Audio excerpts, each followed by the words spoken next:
Hello, hi there. Welcome to the Guiding Voice podcast series, The Guiding Voice for a Better Future.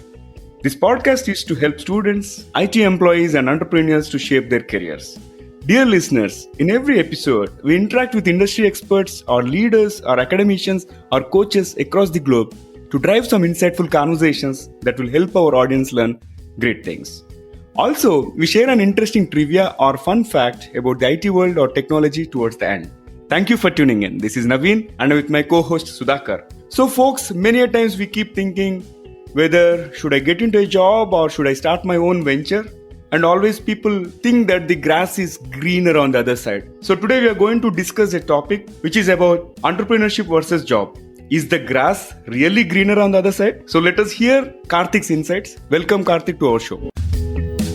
Karthik Ajit Duddala brings over 20 years of global business technology management experience in the areas of enterprise solutions, digital transformation, IT, and product management. Karthik is a hands-on technical expert in large-scale business and technology transformations. He has been successful with multiple tech startups from product strategy to growth. Karthik had the opportunity to lead people from different cultures and backgrounds in not only delivering robust global solutions, but also managing operations, infrastructure, and change management. He has managed P&L and budgets of over 20 million with 200 plus people. Karthik believes in being a lifelong student and continues to invest his time to learn and follow the new technologies, frameworks, business models, industry trends, etc., etc. All through his career, Karthik stayed true to his core values of integrity, smart work, courage, curiosity, perseverance,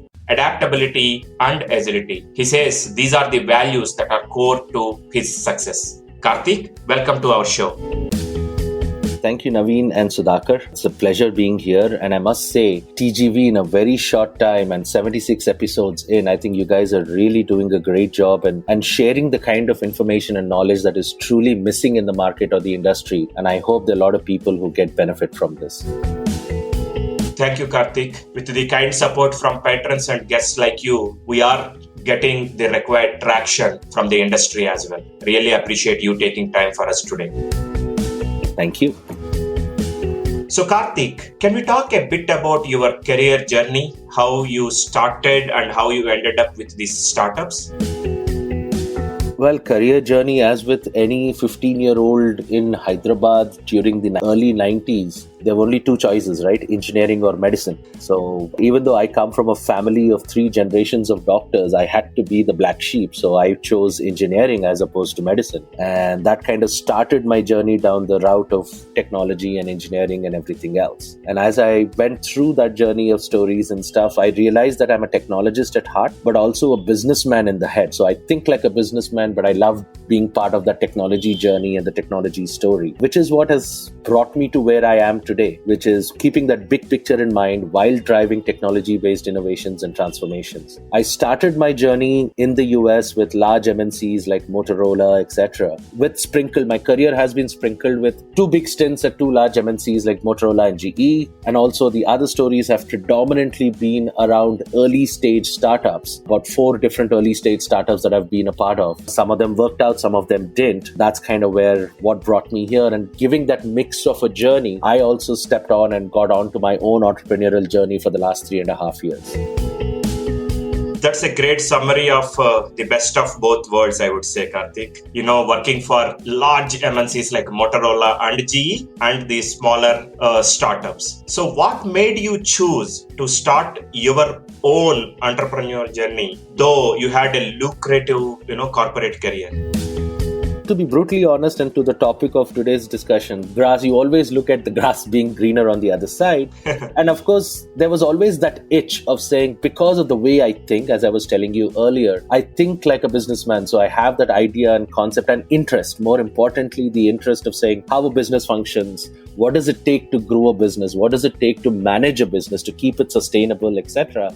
and the fact that I'm comfortable and good with tech is kind of what brought me saying, you know what, I think I can do something on my own and do well about it. And that's kind of got me started of getting and looking at what my entrepreneurial journey would likely be. So it was basically built on my self-confidence and awareness that I understand business and I'm comfortable with the technology that I've been working on for a long time, and figure out how I could probably bring something new, different, or better to the market. And last but not the least, I guess one thing was I had that itch. I had a great job going, nothing to complain. It was phenomenally good, the career-wise, but I'd rather try and fail than never try and regret it later.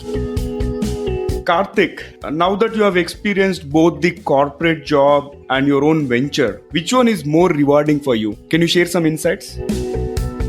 Sure. As the adage goes, different strokes for different folks. The same applies to when we keep talking about whether it's a corporate job or your own venture or job versus entrepreneurship. Each brings its own challenges and rewards, right? And so I wouldn't say that which one is more rewarding. Each one is like, when you ask people, hey, I lived in India and I lived in the US, which one do you like better? Each country brings its own pluses and minuses. It's about what are you comfortable with and what is that you want out of it? What makes you happy? What makes you to get up the next day and face those challenges and problems, etc., and you're still okay and happy going about solving them and moving ahead. So I wouldn't say it's about one versus the other. It's all about figuring out what works for you and what you cherish doing. And that's kind of how I look at it. In my personal opinion, I think both brought its own values and experiences for which I'm a better person today. Today, if you ask me, given last 4 years of an entrepreneurial journey, as a personal choice, I think I personally prefer that corporate job versus a business.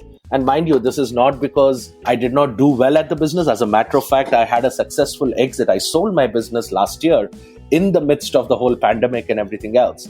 So it's not that success eluded me. It's more about what I stayed true to myself of saying what made me more happy. And that's kind of where I've got that clarity of saying corporate job is where I feel the happiest. Mm-hmm. That's quite interesting. Now, can we talk a little bit about the advantages of opting for a job versus being an entrepreneur? I wouldn't necessarily call it advantages, but just features of this option versus features of entrepreneurship, right? For features of job versus features of entrepreneurship. Job features, if you think about it, relatively better stability, structure, you have a decent culture, and I guess you better managed expectations. You feel like you're in a certain level of control of what's next. Whereas in entrepreneurship, it's a lot more independence, but at the same level of independence, it also gives you a lot more of unknownness or lack of what's next. And then sense of true ownership. It is mine. This is my story. This is my baby, which can work both ways. You get too attached to it emotionally that you forget to think about it economically. And then the pride of creating something and the admiration of providing livelihood to people, right? So each one comes with its set of features. It's again, as I come back, and I'll probably keep harping on this, is what works for you. Absolutely, because the entrepreneurship generally brings more uncertainty, and if you are up for it and if you want to live in the fire and drink through firehouse, that works really good for people with that mindset. And I really like the way you said it, Karthik. It is not good or bad, it is just a perspective and it is what you want. Exactly. What you're comfortable with, what makes you happy, what makes you to do more of it, go and do that. Don't worry about whether it's a job, whether it's entrepreneurship or anything of that sort. What makes you happy is where you should be. Mm-hmm. So Karthik, if someone wants to continue their job for a long-term career, what should they be focusing on? And I think, and trust me, this is something I've struggled with for a long, long time. And given that I've worked with a corporate job for almost 15, 17 years before I embarked on my entrepreneurial thing, is to get clarity on what you really want to do. What is it that you really want to be in? Example, do you want to truly, purely be technical and going up the technical ladder or the technical path versus getting into tech management versus general management, right? I mean, I'm just taking one example. There are a lot of different, and in today's world, there's so many options available to the younger generation. It's unbelievable. You could have a career in storytelling and story writing today, which never really existed when we were there as a career opportunity. So the point is to get that clarity, and this clarity is important, and that is what will guide you and help you plan your career path. Once that clarity is there, then you focus on whatever that domain expertise is, try and gain that domain expertise, network in your industry. that industry that you have chosen for yourself. And I think one of the most critical elements is find yourself a good mentor. The sooner you find one and the sooner you can keep going with that mentor and learn from that mentor, the better the story is for you. Ensure you're learning something new every year. So whenever you're taking on a new role within the same company or looking for another job, make sure, what is that job giving me? Am I learning something new? Am I learning something that I don't know about before? So get yourself in that non-comfort zone, right? Something new. So if you stick in your comfort zone, you're never going to grow or grow fast enough. If it makes sense, make sure you're changing your work environment 3 to 5 years. Yes, I worked for GE for almost 14 years, but one thing in hindsight, I should have changed my company every 3 to 5 years. Not because of salary jumps, but more because of an environment change, putting yourself in a new environment, keeping that hunger going, keeping that uncomfortableness in you active and running. Because you get too comfortable, you get lethargic, and it's a scary situation to manage, and make sure you're on top of it. And chase knowledge and exposure. Do not ever chase money and designations. Money and designations is only going to get you that far. After a point, it's going to be your knowledge and exposure and your network that you know, which is going to take you through. And last but never the least, always ensure you enjoy what you're doing. If you don't, you're in the wrong place. No matter how much it might be paying you, no matter how well you might be doing there, but if you don't enjoying it, you're in the wrong place. Karthik, those are amazing points to focus on, and definitely shows the 17-year professional journey that you had with the multinational companies. Now, let us switch the gears and go to the other extreme. That is, what should someone think through while embarking on their entrepreneur journey? As I said before too, first question to ask yourself, and be brutally honest with yourself. Don't worry about what others think, what you've told your friends or peers or bosses or your family. Don't worry about all of that. Be honest, brutally honest to yourself. Am I cut out for this? Because entrepreneurship is hard, is very hard. So you gotta be mentally prepared for it to begin with. That's step one. And especially if you're doing this after a corporate stint and after 5-10 years in corporate, it is that much harder. Because corporate, for all better purposes, yes, you might have challenges with your boss, you might not be happy with some policies in your company, etc. It is still relatively more comfortable than entrepreneurship. So be honest to yourself, truly ask that question, am I cut out for this? And entrepreneurship, you will have your share of failures, however big or small, and you gotta have that thick skin to deal with it. So that's the first question to answer to yourself. Then be smart and careful in the partners you choose, because it can truly make or break your business. And remember, it is a business. No matter what label you give it a startup, you give it entrepreneurship, whatever label you give it, it's a business at the end of the day. You got to think like one and you got to act like one. Don't chase valuations, chase value. Chase real problems with smart, simple, and economically viable solutions. That's the one thing. A lot of people today I see, they get caught on to this of saying, how do I create the valuation that is needed so that I have venture capitalists funding me or a private equity guy funding me or I'm getting bought out by somebody? That's the wrong way to think about a business. Think about a business of saying, how am I truly adding value to the industry, to the customers, to the economy that I'm trying to play in? Then share your ideas. Get feedback from as varied of people as possible. Don't have that fear that somebody will steal your idea. Hell no. Execution is the differentiator, and execution is the most difficult thing to do. So just because you shared your idea with somebody doesn't mean they're going to walk away tomorrow and start something and get this done. No. But it's great to get as much feedback about your ideas and thoughts. Let people be your devil's advocate. Listen to the other side of the story before you decide on what to do, what not to do. It will help you immensely in your journey as an entrepreneur. Be open to criticism, but don't take it to heart. Again, as I said, you got to be thick-skinned. Be open to, there will be a lot of criticism. Be open to it, but don't get emotional about it. Don't get too attached to it. It's a business. There's something doesn't work, you tangent from it, you take a deviation, you figure out what's next, how exactly to get out of it, and you keep moving forward. And one of the most critical things, especially for folks who've got families and have responsibilities of taking care of things, be practical about your financial situation and plan accordingly. That's a critical element. You also need to know when to say stop. You also need to know when to say, I gotta exit. So be smart about it. Be practical about your financial situation. And trust me, don't worry that if I don't do this idea now, that's it. I'll never be able to do it. No, there's no such thing. Plan for it to make sure that whenever you start to work on your idea, you have all your bases covered so that you're able to give your 100% to that idea and give it the best chance of succeeding. And then last but not the least, be flexible to change tracks or even shut down, right? As I was saying, it's not a reflection of your personal capabilities. It's just business at the end of the day, and be smart about what needs to be done to be successful, to be profitable. So one could be success, another is profit. So you got to be smart about looking at the two. You might be crazy successful, but if your business is not making money, as a business, you're still a loss-making story. So be smart about how you manage the two. So really it is a string of pearls, I would say, rather than putting as pearls of wisdom as commonly said. So your experience is clearly visible in every insight that you shared so far. And what is one experience in your entrepreneur journey that stayed with you, either positively or negatively?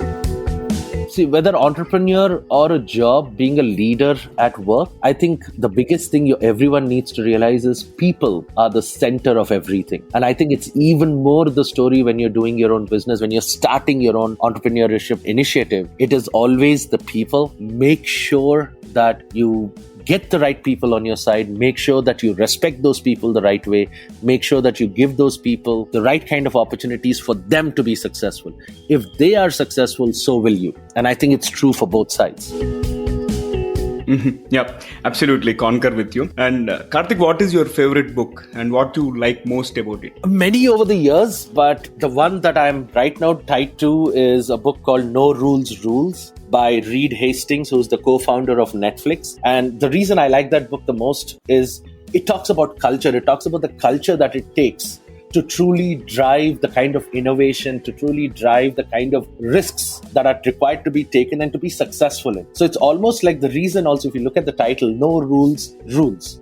So no rule in itself is a rule. So there's always still, even in that no rules, there is still a framework within which you work and that culture that you build. And it's a lovely book, and I truly recommend, irrespective of whether you're already an entrepreneur, want to be an entrepreneur, or you're in a job, in a regular corporate job, this is a book you must read. It's the mindset, it is the way you approach things, and the thought of how you manage your people, manage your structure, manage your culture, and how critical it is to the success of yourself as well as your company.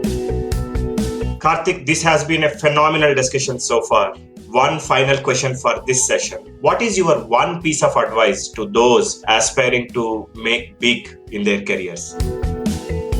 Probably sound like a broken record, but knowing what you want, having that clarity in your mind on what you truly enjoy pursuing. See, a lot of times it's not as much about what you've got, but it's about what you're pursuing, because the pursuit is what is the bigger challenge, right? In pursuit of happiness, as they say. No matter how happy you are, you're in pursuit again of that next level of happiness. So enjoy what you pursue. Enjoy pursuing, right? You got to enjoy what you really want to pursue and that pursuit of what you're trying to do. And then go give it your 150%. Whether it works or not is a secondary story. When you know you enjoy what you're pursuing and you give it your all, at the end of it, you will be a better person. Experience-wise, knowledge-wise, thought-wise, mental state-wise, you know you've given it your all, you've learned a lot from it, and you exactly know what to do next too, because you're in that good mental state. To me, that's the only giveaway I do, is know what you want and have clarity in your mind on what you enjoy pursuing, and go for it with all your heart. Karthik, thank you so much for joining us today. This has been an open and candid conversation, in your own words, brutally honest one. Yes. Thank you for talking about entrepreneurship and job. Thank you very much. Thank you so much for having me. It's our pleasure to host you, Karthik, and looking for many more future episodes. Absolutely. Same here. And I hope great success for you guys, and it becomes the go-to place for people to truly understand what it takes to do things and assimilating what the industry is all about and how it works. Thank you for the best wishes.